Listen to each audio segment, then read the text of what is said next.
দোস্ত, আমি একটা ভুল করে ফেলছি। নীলের কথা না বারবার মনে পড়তেছে। আমি অনেক ট্রাই করতেছি কিন্তু ভুলতে পারতেছি না ওকে। কেন ভুলতে না পারার কি আছে? তুই তো চৌধুরী গো মায়ের পিছনে দৌড়েছিস শুধু টাকার জন্য। এখন তাহলে তোর ভুলতে সমস্যা কোথায়? তুই তো কোনোদিন মনেও রাখতে চাস নাই, ভালোবাসতে চাস নাই। ভালোবেসে ফেলছি দোস্ত। আমি তো বুঝি নাই যে আমি এভাবে ফেসে যাব। এখন বুঝতেছি যে আমি ওকে অনেক ভালোবাসি, কিন্তু কিছু করার নাই। ওর ভালোবাসাকে তো ভ্যালু দেয় নাই, ভ্যালু দিছি। ফোনটা ধরতেছে না দোস্ত। আমি যে কিছু বলবো ওই সুযোগটাও পাচ্ছি না। দেখ রাজু, জীবনটা তো আসলে সিনেমা না। নীলার বাবা অত্যন্ত সৎ আর ভালো একজন মানুষ। এই যুগে এসে এই ধরনের মানুষ খুঁজে পাওয়া খুবই দুষ্কর। নীলার বাবার জায়গায় অন্য কোনো বড়লোক মার্কা চৌধুরী হইলে তোরে টাকা পয়সা অফার করা তো দূরের কথা, এতক্ষণে তোর পিছনে গুন্ডা পান্ডা লাগায় তোরে মাইরা খেলে ভূত বানায় ফেলাইতো। কি করবো বলতো আমাকে? আমি তোর ভালোবাসার ভ্যালু দেই নাই। এখন গিয়ে যদি বলি যে আমি তোমাকে ভালোবাসি, ওকে ভ্যালু দিবে? দোস্ত, আমাকে একটা বুদ্ধি দে না প্লিজ। তোর জন্য এই মুহূর্তে বুদ্ধি একটাই, তুই সরাসরি নীলার কাছে গিয়ে ক্ষমা চা। আমার দৃঢ় বিশ্বাস নীলা তোরে অবশ্যই ক্ষমা করে দিবে। নীলা খুব ভালো একটা মেয়ে রে, খুব ভালো একটা মেয়ে।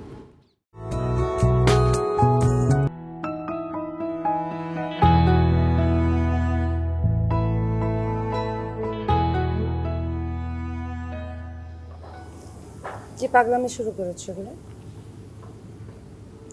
পাগলামি আগে করতাম, এখন আর করি না। লাইফে এমন একটা ধাক্কা দিয়ে দিচ্ছে যে আমি রিয়েলিটি এখন বুঝতে পারি। কেন, তোমার না খুব বড় লোকের মেয়েদেরকে বিয়ে করার ইচ্ছে? আমি তো তোমার থেকে অনেক দূরে চলে গেছি। পুরোটা একটা মোহ ছিল, বুঝছো? আমি একটা সময় ভাবতাম যে টাকাটাই হয়তো বা সব।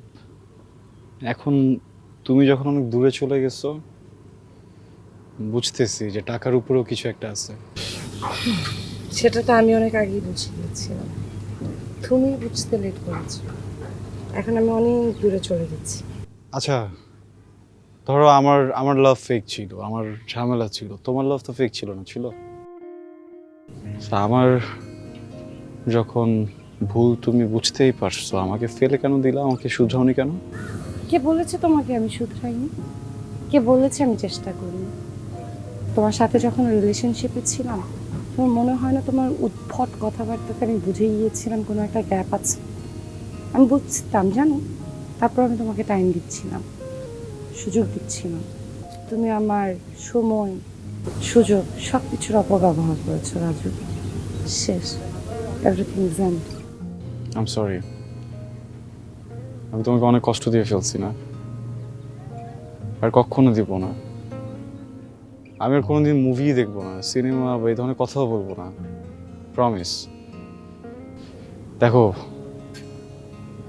প্রত্যেকটা সিনেমার শেষে তো একটা হ্যাপি এন্ডিং হয়, তাই না? মাঝে ক্রাইসিস থাকে আমাদের।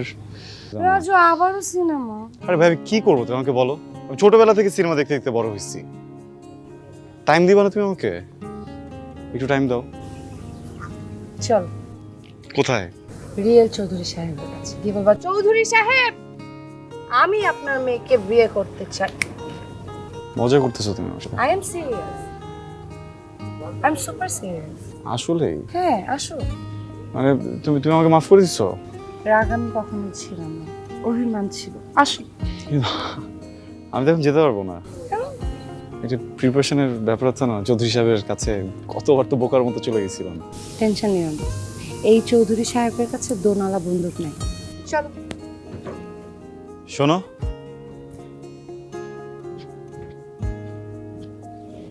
I am sorry.